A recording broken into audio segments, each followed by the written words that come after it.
સુરતમાં ઝવેરીની દુકાનમાં લૂંટનો પ્રયાસ, દુકાન માલિક કારીગરના કાપ્યા ગળા, 2 ફરાર, 1 ઝડપાયો.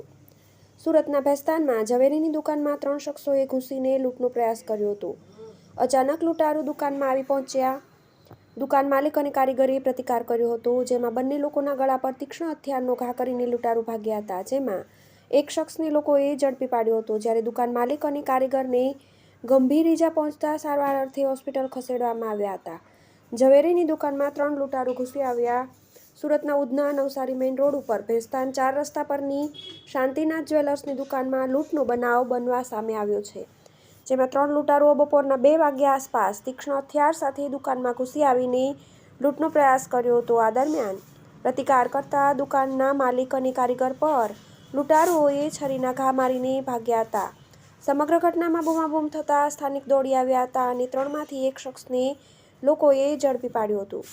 સમગ્ર ઘટનામાં દુકાન માલિક અને કારીગરને ગંભીર ઈજા પહોંચતા સારવાર અર્થે હોસ્પિટલ ખસેડવામાં આવ્યા હતા. જ્યારે લૂંટના બનાવની જાણ કરતા પોલીસ ઘટના સ્થળે પહોંચી હતી. પોલીસે 3 આરોપી સામે ગુનો નોંધીને ફરાર 2 શખ્સને ઝડપી પાડવા આગળની કાર્યવાહી હાથ ધરી. TV18 news, Surat.